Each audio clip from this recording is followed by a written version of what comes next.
কিছু হলে চলবে আগুন ধরে ধরে মোদির আস্তানা ভেঙে দাও ঘুরিয়ে দাও বিজেপির আস্তানা ভেঙে দাও ঘুরিয়ে দাও। মোদির কারণে ভারত বিচ্ছিন্ন হয়ে যাবে ইনশাআল্লাহ, ভারত খান হয়ে যাবে, টুকরা টুকরা হয়ে যাবে, এটাই আমাদের প্রত্যাশা।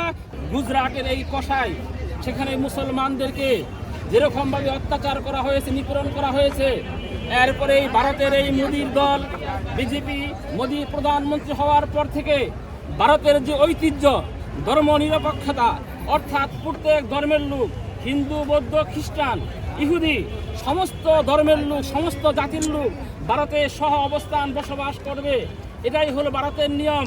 কিন্তু আমরা দেখতে পেলাম মোদি আসার পরে তাদের মেইন টার্গেট হয়েছে মুসলমানকে কিভাবে উৎখাত করা, এবং এই এই এই উৎখাত চেষ্টা করতে যে তারা বাবরি মসজিদকে ধ্বংস করেছে, বাবরি মসজিদকে শহীদ করেছে, সেখানে বাবরি মসজিদের নাম নিশানা মিশে দিয়েছে। একের পর এক যেখানে বিজেপিকে আমরা আসাম দেখতে পাই, ত্রিপুরা দেখতে পাই, যেখানে বিজেপি কায়েম হয়েছে, এই গণতন্ত্রের দোহাই দিয়ে এই এই বিজেপি সরকার সেখানে মুসলমানদের উপর আক্রমণ করেছে।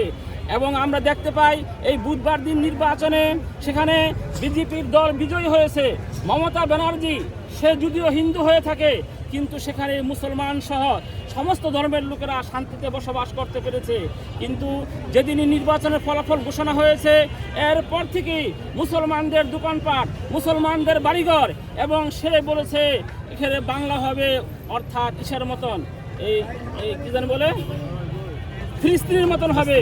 এই হিন্দু প্রধান সে বলেছে বাংলা হবে ফিলিস্তিনের মতন, এবং একের পর এক মুসলমানদের বাড়িঘর বুলডোজার দিয়ে এগুলি জ্বালিয়ে দেওয়া হচ্ছে, গুড়িয়ে দেওয়া হচ্ছে। গুস্তের দোকানকে যেখানে মুসলমানরা গুস্ত বিক্রি করে সেটাকে তারা নষ্ট করে দিতেছে। এই যে একটা সাম্প্রদায়িক সম্প্রীতি আমরা বাংলাদেশের মানুষ বজিয়ে রাখছি, সবসময় আমরা বজিয়ে রাখছি। বাবরি মসজিদ ভাঙার পরেও বাংলাদেশের জনগণ হিন্দুদের মন্দির পাহারা দিয়েছে। কিন্তু আজকে আমরা কি দেখতে পাই, ভারতের মধ্যে প্রত্যেকটি এলাকায়, ইউপি বলেন, উত্তরপ্রদেশ বলেন, আসাম বলেন, ত্রিপুরা বলেন, প্রত্যেকটা স্থানে বিজেপি যেখানে ক্ষমতায় যেতেছে সেখানে মুসলমানদের উপর আক্রমণ করতেছে। সুতরাং আমি অনুরোধ করব, আমরা বাংলাদেশের মানুষ কোনোভাবেই আমাদের সম্প্রদায়ের সম্প্রীতি এটা আমরা নষ্ট করব না। ভারত করতে পারে, তারা অমানুষ, বিজেপি তারা মানুষ নামে কলঙ্ক, ভারত করতে পারে। আমাদের মুসলমান ভাইদের, আমরা যারা বাংলাদেশে বসবাস করি, আমাদের হাজার বছর ঐতিহ্য, মুসলমানরা হিন্দুরা একসাথে বসবাস করে, একই দিনে মুসলমানরা রোজা ঈদ উৎসব করে, একই দিনে তারা পূজা পালন করে। আমরা কোনোদিন হস্তক্ষেপ করি নাই, কোনোভাবে উত্তেজিত হবেন না। আপনারা আল্লাহর উপর ভরসা করে বাংলাদেশের মুসলমানরা আপনারা ধৈর্য ধারণ করেন। ইনশাআল্লাহ বিজেপির অধপতন শুধু পশ্চিমবঙ্গ নয়, সারা ভারতবর্ষের মধ্যে এই মোদির অধপতন অবশ্যই হবে। মোদির কারণে ভারত বিচ্ছিন্ন হয়ে যাবে ইনশাআল্লাহ, ভারত খান হয়ে যাবে, টুকরা টুকরা হয়ে যাবে, এটাই আমাদের প্রত্যাশা, এটাই দাবি। আমরা বাংলাদেশের মুসলমানরা যে যেখানে আছি, কোনো অবস্থাতেই কোনো হিন্দুদের মন্দির আমরা ভাঙবো না, হিন্দু ভাইদের উপর অত্যাচার করবো না। 5ই আগস্টের পরে যেরকম মাদ্রাসার ছাত্ররা, স্কুল কলেজের, ইউনিভার্সিটির ছাত্ররা হিন্দুদের মন্দির পাহারা দিয়েছে, ইনশাআল্লাহ এবারও পাহারা দিবে। এই বাংলাদেশের সম্প্রীতি আমরা নষ্ট হতে দিব না।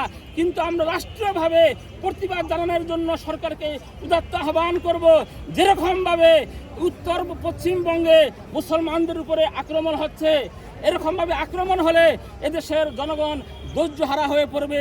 ইনশাআল্লাহ বিজয় শান্তিপ্রিয় জনগণ হবেই, বিশ্বে একবার বিজয় মুসলমানদের হবে।